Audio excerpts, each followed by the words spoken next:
Hello बेटा and welcome to once again. Last video में हम लोग क्या पढ़ रहे थे बेटा कि जो मोलर कंडक्टिविटी है वो किस तरह से वेरी करती है। हमने आपको बताया था कि जो स्ट्रॉन्ग इलेक्ट्रोलाइट आपके पास होते हैं उन स्ट्रॉन्ग इलेक्ट्रोलाइट की जो मोलर कंडक्टिविटी है उसको डिब्बे-क्लोक्सेंजर इक्वेशन की सहायता से एक्सप्लेन किया जा सकता है। लेकिन जो वीक इलेक्ट्रोलाइट हैं उनकी जो कंडक्टेंस थी उसको एक्सप्लेन करना जो है काफी मुश्किल काम हो रहा था। तो जब लास्ट टाइम मैंने आपको ग्राफ समझाया था बेटा तो उसमें यह समझाया था कि आपके पास क्या जो स्ट्रॉन्ग इलेक्ट्रोलाइट है उनमें तो ये ग्राफ कुछ इस तरह का जाता है like of KCl। But in case of acetic acid मैंने आपको क्या बताया कि ये ग्राफ जो है कुछ इस तरह से जाता है इनफाइनाइट डाइल्यूशंस की तरफ। तो ये किसके केस में था? In case of acetic acid means weak electrolyte के केस में। और मैंने कहा था कि वीक इलेक्ट्रोलाइट की कंडक्टेंस को एक्सप्लेन करने के लिए एक लॉ दिया जाता है बच्चों जिसको बोलते हैं कार्ल-राउच लॉ। वो कार्ल-राउच लॉ क्या है उसको समझते हैं हम लोग। उसको समझने से पहले हमें क्या करना होगा, हमें इस बात को सीखना होगा कि कार्ल-राउच ने उस लॉ को ड्राइव कैसे किया। कार्ल-राउच ने क्या किया बेटा, बहुत सारे इलेक्ट्रोलाइट लिए, उनको पेयर्स की फॉर्म में लिया।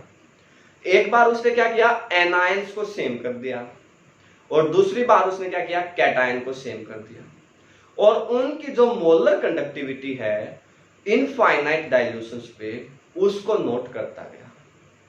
क्या किया, ये बात समझ में आ गई? उसने पेयर्स की फॉर्म में बहुत सारे इलेक्ट्रोलाइट लिए बेटा और उन इलेक्ट्रोलाइट को क्या करता गया, उनकी जो मोलर कंडक्टिविटी आती है एट 298 केल्विन टेम्परेचर उसको क्या करता गया, एडजस्ट करता गया, स्टडी करता गया। जैसे KCl को उसने लिया NaCl की प्रेजेंस में। जब उसने KCl को NaCl की प्रेजेंस में लिया तो KCl की मोलर कंडक्टिविटी आई बेटा 149.86 सीमेंस जो पर मीटर आपको पता होती है। और सोडियम क्लोराइड कितने आए बेटा 126 इंटू 4 जो है 0.45। ये आपके पास सोडियम क्लोराइड है। उसने इन दोनों के डिफरेंस को नोट किया तो वो पाया कि ये क्या है 23.41 है। फिर उसने क्या किया, KBr को लिया NaBr की प्रेजेंस में। उसने पाया कि जो KBr है उसकी लिमिटिंग मोलर कंडक्टिविटी आती है 151.92 और NaBr की क्या आती है 128.51। मींस डिफरेंस अगर अगेन जो है 23.41 है। और फिर उसने पोटेशियम नाइट्रेट को सोडियम नाइट्रेट की प्रेजेंस में लिया तो उसने पाया कि पोटेशियम नाइट्रेट होता 144.96 एंड सोडियम नाइट्रेट होता 121.55। तो डिफरेंस अगेन आपके पास क्या था 43.41 था। अब इन सब को अगर आप देखते हैं बेटा, NaCl अगर आप लोग देखें, KCl अगर आप लोग देखेंगे तो उसमें potassium ion and chloride ion है, सोडियम आयन में sodium ion and chloride ion है। मींस यहाँ पे जो एनायन है वो एनायन क्या है, सेम रखे उसने बेटा। सेम वे से यहाँ पे KBr नेगेटिव है, यहाँ पे Na पॉजिटिव Br नेगेटिव है। अब यहाँ पे भी क्या बेटा, एनायन सेम है, कैटायन डिफरेंट है दोनों ही केस में। इसमें भी कैटायन डिफरेंट है, इसमें भी कैटायन डिफरेंट है, लेकिन इसमें भी और इसमें भी एनायन क्या है, सेम है। ऐसे ही आपके पास यहाँ पे हुआ जो potassium ion and nitrate ion, और नाइट्रेट यहाँ पे sodium ion and nitrate ion. तो इन दैट केस जो आयंस थे, एनायन थे बच्चों, वो क्या थे, सेम थे। फिर उसने क्या किया, एनायन की बजाय कैटायन को सेम कर दिया। फिर उसने क्या किया बेटा, एनायन की बजाय कैटायन को सेम कर दिया। मींस उसने पहले KBr को लिया था सोडियम ब्रोमाइड की प्रेजेंस में, फिर उसी KBr को ले लिया KCl की प्रेजेंस में। जब उसने KBr को KCl की प्रेजेंस में लिया तो उसने पाया कि जो KBr है उसकी लिमिटिंग मोलर कंडक्टिविटी 151.92 ही आती है, जो पोटेशियम ब्रोमाइड के केस जो सोडियम ब्रोमाइड की प्रेजेंस में आई थी सेम वही आती है। और पोटेशियम क्लोराइड की 149.86 ही आती है KCl की प्रेजेंस में। सेम वे से सोडियम ब्रोमाइड को और सोडियम क्लोराइड को देखा तो वो भी सेम ही आई और दोनों का जो डिफरेंस था वो डिफरेंस भी हर बार क्या रहता बेटा, सेम आ रहा था। यहाँ पे क्या किया था उसने बेटा, कैटायन जो एनायन थे उनको सेम किया था। अब किसको क्या सेम किया बेटा, पोटेशियम Br नेगेटिव। पोटासियम है, पोटासियम Cl नेगेटिव, तो अब पोटासियम कॉमन होगा ना, यहाँ पे sodium Br negative, sodium Cl negative. अब यहाँ पे क्या है, दोनों में सोडियम है, यहाँ पे दोनों में क्या है, लिथियम है। बात समझ गए ना। तो एक बार तो उसने कॉमन एनायन लिए और एक बार उसने कॉमन कैटायन लिए, तो वो उसने ऑब्जर्व किया कि जो मोलर कंडक्टिविटी है इनफाइनाइट डाइल्यूशंस के ऊपर वो क्या है, सेम आ रही है, चाहे आप लोग जो कैटायंस की प्रेजेंस में कॉमन कर रहे हैं या एनायन को कॉमन कर रहे हैं। तो फिर इस ऑब्जर्वेशन को उसने एक्सप्लेन कैसे किया, उसने देखा बेटा कि जो लिमिटिंग मोलर कंडक्टिविटी है वो सेम आ रही है ना, हर केस में सेम आ रही है। तो इसका मतलब उसने क्या कहा बेटा कि जो लिमिटिंग मोलर कंडक्टिविटी होती है ना किसी भी इलेक्ट्रोलाइट की, कोई भी जो इलेक्ट्रोलाइट है उसकी जो लिमिटिंग मोलर कंडक्टिविटी है लैम्डा नॉट एम, वो क्या है बेटा, लिमिटिंग मोलर कंडक्टिविटी का मतलब समझ गए ना, जो molar conductivity at infinite dilutions, वो क्या है, वो सम है, sum of the cation and anion present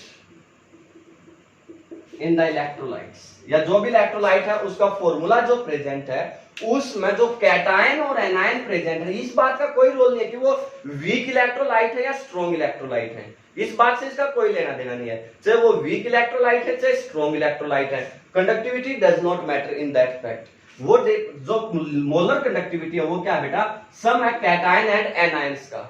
और अगर मान लीजिए इसमें कोई भी नंबर्स होता है, जैसे कैल्शियम क्लोराइड होता है आपके पास में CaCl2, तो इसमें क्या होता कि जो भी इसके आयंस ना या जितने नंबर्स जितने भी टाइम्स जो दिया हुआ है उससे आपने क्या करना होता, मल्टीप्लाई करना है, उससे आपने क्या करना बच्चों, मल्टीप्लाई करना होता है। तो इसको बोलते हैं अब हम लोग कार्ल-राउस लॉ। कार्ल-राउस लॉ क्या कहता है, जो भी लिमिटिंग मोलर कंडक्टिविटी आपके पास होती है ऑफ इलेक्ट्रोलाइट, वो limiting molar conductivity of electrolyte is the sum of the conductivity of cation and anions, जो भी कैटायन एंड एनायंस प्रेजेंट है बेटा उनकी लिमिटिंग कंडक्टिविटी का सम है, और साथ में जितने भी वो नंबर्स प्रेजेंट है ना उस नंबर से आप लोग उस कैटायन या एनायन को आप लोग क्या करें, मल्टीप्लाई कर दीजिए, आपके पास उसकी लिमिटिंग मोलर कंडक्टिविटी आ जाएगी। बात समझ में आई बेटा, पक्का? क्या है कार्ल-राउस लॉ, ये बात समझ में आई। द सम, जो भी लिमिटिंग मोलर कंडक्टिविटी है किसी भी इलेक्ट्रोलाइट की, limiting molar conductivity of an electrolyte is the sum of the limiting molar conductivity of the cation and anion, जो भी उसमें प्रेजेंट है, and is multiplied by the number जो भी प्रेजेंट होगा इन देयर जो है एक्चुअल फॉर्मूला। बात समझ में आई? कैसे है, इसको कैसे समझेंगे? मान लीजिए आपसे कहा जाता है lambda not of M find out करिए AX/BY। AX/BY जनरल को एक इलेक्ट्रोलाइट है बेटा, आपने इसकी limiting molar conductivity find out करनी है, तो आप लोग क्या कहेंगे बेटा, ये X टाइम है ना, तो आप कहेंगे X मल्टीप्लाई जो है इनटू में A टाइम A पॉजिटिव जो भी कैटायन है, प्लस Y इनटू में B नेगेटिव जो भी एनायन है, जो भी इसका ये नंबर है ना बेटा उससे मल्टीप्लाई करना है, और कैटायन और एनायन की जो भी लिमिटिंग मोलर कंडक्टिविटी है उनको जोड़ देना है। समझ में आई बात? जैसे वो अगर आपसे कहे कि right the limiting molar conductivity of sodium chloride, तो आप लोग क्या कहेंगे बेटा, limiting molar conductivity of sodium ion plus limiting molar conductivity of chloride ion, वो क्या है, सोडियम क्लोराइड की है। अगर वो आपसे कहता है बेटा right the limiting molar conductivity of calcium chloride, तो आप लोग क्या कहेंगे बेटा, limiting molar conductivity of calcium ion plus chloride 2 है ना, तो 2 इनटू में limiting molar conductivity of chloride ion. बात समझ में आई? अगर उसने आपसे कहा कि right the lambda naught of magnesium sulphate MgSO4, तो आप लोग कहेंगे लैम्डा नोट ऑफ जो magnesium ion plus lambda naught of जो है sulphate ion, lambda naught of sulphate ion. बात समझ में आई कि नहीं आई? तो ये बात जो थी कि जो ये बिहेवियर आ रहा था इसको तो डिबे-क्लॉक-सेंजर इक्वेशन ने सोल्व किया था बेटा, ये क्यों आ रहा था ये समझने के लिए उसने इस बात को ड्राइव किया था, और उसने पाया कि जो लिमिटिंग मोलर कंडक्टिविटी होती है बेटा किसी भी इलेक्ट्रोलाइट की, वह लिमिटिंग मोलर कंडक्टिविटी जो है इलेक्ट्रोलाइट के नेचर पे या जो है उस पे डिपेंड ही नहीं करती है, वो डिपेंड किस पे करती है, जो भी कैटायन एंड एनायन उसके अंदर प्रेजेंट होते हैं उन कैटायंस और एनायन के साइड जो है उन कैटायन और एनायंस के सब जो है उस पे डिपेंड करती है, और उन कैटायन और एनायन की लिमिटिंग मोलर कंडक्टिविटी आती है, उनका जो सम आएगा वो उस इलेक्ट्रोलाइट की जो है क्या होगी बेटा, लिमिटिंग मोलर कंडक्टिविटी होगी। बात समझ में आई? पक्का। फिर बाद में इसी लॉ को जो है इक्विवेलेंट कंडक्टिविटी के लिए भी कन्वर्ट कर दिया गया। इक्विवेलेंट कंडक्टिविटी के टर्म में इसको क्या कहा गया कि जो भी इक्विवेलेंट कंडक्टिविटी होगी किसी भी इलेक्ट्रोलाइट की, वो भी क्या होती है बेटा, सम होती है ऑफ द इक्विवेलेंट कंडक्टिविटी। यहां पे हमने कहा था जो सम है of the cation and anion, limiting molar conductivity किसकी, ऑफ द एनायन जो है किसी भी इलेक्ट्रोलाइट की, वो क्या है, सम ऑफ द जो molar conductivity of the cation plus molar conductivity of the anion. अगर वो कहता इक्विवेलेंट कंडक्टिविटी तो आप लोग कह देंगे इक्विवेलेंट कंडक्टिविटी भी क्या होती है बेटा, सम होता है ऑफ द जो है equivalent conductivity of cation plus equivalent conductivity of the anion. जो कार्ल-राउच लॉ था वो फिर जो है कैटायंस के लिए भी मींस इक्विवेलेंट कंडक्टिविटी के लिए भी इक्विवेलेंट वैलिड था, और जो है मोलर कंडक्टिविटी के लिए भी इक्विवेलेंटली वैलिड था। बात समझ में आई बेटा? पक्का। कार्ल-राउच लॉ क्या था ये बात समझ में आई कि नहीं आई? क्लियर है सभी को? बहुत इंपॉर्टेंट वीडियो है बेटा ये।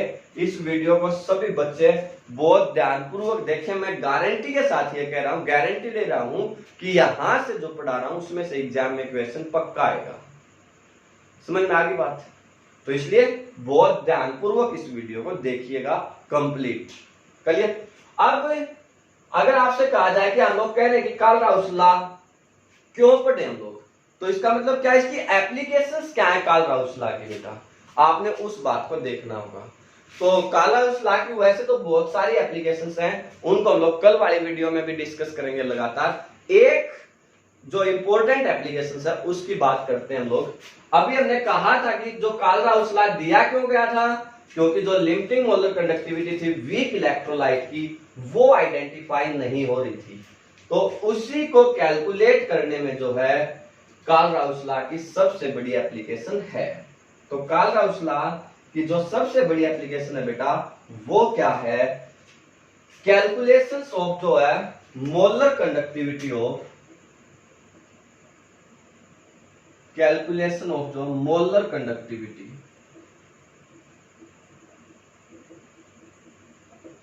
Of weak electrolyte.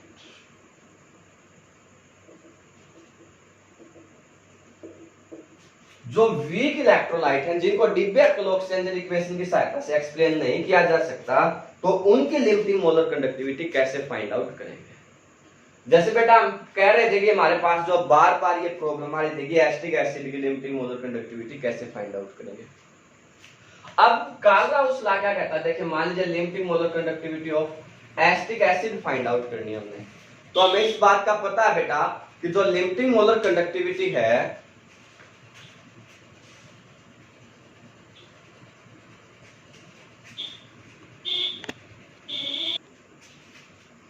तो वो limiting molar conductivity of acetic acid क्या होगी बेटा, जो भी लिमिटिंग मोलर कंडक्टिविटी है acetate ion plus limiting molar conductivity of H ion, जो भी यही कहता ना कार्ल-राउच लॉ कि जो सम होगा कैटायन और एनायन का उनकी लिमिटिंग मोलर कंडक्टिविटी के बराबर क्या होगी, मोलर कंडक्टिविटी होगी एसिटिक एसिड की। अब कैलकुलेट कैसे करेंगे, ये एसिटिक एसिड क्या बेटा, वीक इलेक्ट्रोलाइट है। हम लोग क्या करते हैं इसके रेफरेंस में स्ट्रॉन्ग इलेक्ट्रोलाइट ले लेते हैं और उनको कुछ इस तरह से अरेंज करेंगे ताकि उनको ऐड या सब्ट्रैक्ट करने के बाद हमारे पास क्या बचे, एसिटिक एसिड बचे। बात समझ में आ गई? कैसे निकालेंगे अब वो देखिए। मान लीजिए उसने आपको क्या किया, पोटेशियम क्लोराइड दे दिया, पोटेशियम एसीटेट दे दिया क्योंकि they are also the stronger acid, और HCl दे दिया हाइड्रोक्लोरिक एसिड। क्या क्या दिया बेटा उसने, मान लीजिए उसने आपको जो है KCl दे दिया पोटेशियम क्लोराइड, उसने आपको जो है एसिटिक जो पोटेशियम एसीटेट दे दिया क्योंकि एक स्ट्रॉन्ग इलेक्ट्रोलाइट है, और साथ में आपको क्या दिया, HCl दे दिया और कहा कि इसकी इक्विवेलेंट कंडक्टिविटी या मोलर कंडक्टिविटी आप लोग फाइंड आउट करेंगे। अब मुझे बताइए बेटा KCl की क्या होगी, limiting conductivity of potassium ion plus limiting conductivity of chloride ion. Acetate की क्या होगी बेटा, लैम्डा नॉट ऑफ जो है acetic acid plus lambda not of potassium ion. Same way से lambda not of H ion plus lambda not of Cl negative ion. यही अब हमें क्या चाहिए बेटा, acetic acid means acetate ion और H आयन मींस अगर इन दोनों का सम हमारे पास आ जाए तो हमारा काम चल जाएगा ना। तो अब क्या करते हैं, इसको और इसको ऐड कर देते हैं बेटा, और इसको उसमें से सब्ट्रैक्ट कर देते हैं। पोटेशियम से पोटेशियम की कैंसिल हो जाएगी, क्लोराइड से क्लोराइड आयन की कैंसिल हो जाएगी, बचेगी किसकी, एसिटिक एसिड की। बात समझ रहे ना। तो इसका मतलब अगर lambda naught of acetic acid हमें कैलकुलेट करनी है बच्चों, तो हम लोग क्या करेंगे, lambda naught of potassium acetate plus lambda naught of HCl और माइनस कर देते हैं लैम्डा नोट ऑफ KCl। ये जो कुछ भी हमारे पास आएगा वो क्या आ जाएगा, एसिटिक एसिड की लिमिटिंग मोलर कंडक्टिविटी आ जाएगी। बात समझ में आई बेटा। अब इसी बात पे बेस्ड क्या होता है, बहुत बार जो है एग्जाम्स में क्वेश्चंस आते हैं। तो दो बहुत महत्वपूर्ण न्यूमेरिकल्स जो एनसीईआरटी के हैं वो calculations of the molar conductivity of weak electrolyte उस पे बेस्ड वो हम लोग करेंगे। बाकी के आप लोग ट्राई करेंगे और मुझे बताएंगे कि आप लोगों से हो रहे हैं या नहीं हो रहे हैं। ठीक है, पहला क्वेश्चन क्या है, वो यही कहता है कि आप लोग लिमिटिंग मोलर कंडक्टिविटी ऑफ जो है एसिटिक एसिड कैलकुलेट करिए। आपको दे क्या रखा है, NaCl limiting molar conductivity of sodium chloride जो है वो दे रखी है आपके पास 126 पॉइंट जो है 4 सीमेंस सेंटीमीटर स्क्वायर पर मोल। ठीक है, ये मोलर कंडक्टिविटी है। दूसरा आपको जो है HCl जो है उसकी दी हुई है, HCl की लिमिटिंग मोलर कंडक्टिविटी है 426.1 सीमेंस सेंटीमीटर स्क्वायर पर मोल। और जो lambda naught of sodium acetate है, सोडियम एसीटेट है बच्चों, उसकी आपको दी हुई है 9, उसकी आपको कितनी दी हुई है बेटा, 91.0 सीमेंस सेंटीमीटर स्क्वायर पर मोल। और वो कहता है कि lambda naught of acetic acid आप लोग कैलकुलेट करिए। क्वेश्चन समझ में आ गया बेटा। जो मोलर कंडक्टिविटी है sodium chloride, HCl and sodium acetate, इनकी आपको गिवन है और एसिटिक एसिड की आपने कैलकुलेट करनी है। अभी मैंने वे क्या सिखाया कि एसिटिक एसिड की कैलकुलेट करनी है। तो अब मान लीजिए आपको सोडियम एसीटेट दिया है ना, तो आप लोग क्या करो, सोडियम एसीटेट को ऐड कर दीजिए और HCl को ऐड करके उसमें से क्या करो, NaCl को घटा दो। ये बात समझ रहे ना बेटा, क्योंकि इसकी जो लिमिटिंग मोलर कंडक्टिविटी है वो किसकी वजह से आएगी, acetate ion plus sodium ion plus इसकी किसकी वजह से आएगी, lambda naught of H ion plus lambda naught of chloride ion. और इसकी किसकी वजह से आएगी बेटा, minus lambda naught of sodium ion minus lambda naught of Cl ion. अब इस सोडियम आयन से सोडियम आयन कैंसिल हो जाएंगे, Cl आयन से Cl आयन कैंसिल हो जाएंगे, तो बचेगा क्या, एसिटिक एसिड। आई बात समझ में बेटा। तो अब इसकी ओवरऑल हमें दी हुई है वो कितनी है, 91 प्लस HCl की हमें कितनी दी हुई है 426.1 माइनस NaCl की आपको कितनी दी हुई है 126.4। आप लोग इस क्वांटिटी को सॉल्व कर लीजिएगा, आपके पास क्या जाएगी बेटा, एसिटिक एसिड की मोलर कंडक्टिविटी आ जाएगी। आई बात समझ में बेटा, पक्का। कैसे कैलकुलेट करेंगे molar conductivity of acetic acid, first numerical जो आपके पास है एनसीईआरटी का वो क्या है, बात क्लियर होगी। सेकंड न्यूमेरिकल कालकाउस लॉ पे बेस्ड आपके सामने ये रहा। वो क्या कहता है बेटा, वो कहता है कि आप लोग जो है magnesium calcium sulphate, calcium chloride and magnesium sulphate, इनकी जो मोलर कंडक्टिविटी है वो फाइंड आउट करिए। Calculate the molar conductivity of calcium chloride and magnesium sulphate. आपको जो गिवन डाटा है वो है जो कैल्शियम आयन है उनकी मोलर कंडक्टिविटी है बच्चों 199.0 सीमेंस सेंटीमीटर स्क्वायर पर मोल। क्लोराइड आयन जो आपके पास है बच्चों, उन क्लोराइड आयंस की लिमिटिंग मोलर कंडक्टिविटी आपको गिवन है बेटा 76.3 सीमेंस सेंटीमीटर स्क्वायर पर मोल। मैग्नीशियम जो आयन आपके पास है बेटा उनकी मोलर कंडक्टिविटी आपको गिवन है 106.0 सीमेंस सेंटीमीटर स्क्वायर पर मोल। और जो सल्फेट आयन बच्चों आपके पास हैं वो आपको गिवन है 160.0 सीमेंस सेंटीमीटर स्क्वायर पर मोल। तो वो कहता है आपसे कि कैल्शियम क्लोराइड या मैग्नीशियम सल्फेट इन दोनों की कैलकुलेट करो। आप बताइए मुझे how to calculate the calcium chloride. अभी मैंने समझा था limiting molar conductivity of calcium ion, ये क्या बेटा Cl2 है ना, 2 है, तो इसका मतलब इसको 2 से मल्टीप्लाई कर दिया, 2 टाइम होता lambda naught of chloride ion. बात समझ गए ना। तो कैल्शियम आयन की कितनी है बच्चों 109 प्लस 2 इंटू कैल्शियम आयन की कितनी है 76.3। इसको सोल्व कर दीजिए आपके पास आंसर आ जाएगा। लैम्डा नोट ऑफ जो है मैग्नीशियम सल्फेट आपके पास किसके बराबर होगी बेटा, lambda naught of magnesium ion plus lambda naught of the sulphate ion. अब lambda naught of magnesium ion कितनी है बच्चों 106 प्लस ये कितना 160 मींस 266 सीमेंस सेंटीमीटर स्क्वायर पर मोल। वो किसकी आ जाएगी बच्चों मैग्नीशियम सल्फेट की। आई बात समझ में बेटा। How to apply the Kohlrausch law, clear है ना बच्चों। तो इस वीडियो को आप लोग अच्छे से जरूर देखिएगा, कंप्लीट देखिएगा। जब तक कंप्लीट नहीं देखेंगे कोई फायदा नहीं है। कल जो कुछ पढ़ेंगे वो और भी ज्यादा इंपॉर्टेंट होगा, बहुत सारे न्यूमेरिकल का कॉम्बिनेशन होगा कल वाली वीडियो। तो इसलिए इस वीडियो को आप लोग बहुत अच्छे से देखिएगा ताकि कल वाली वीडियो आपको बहुत अच्छे से समझ में आ सके। All the best.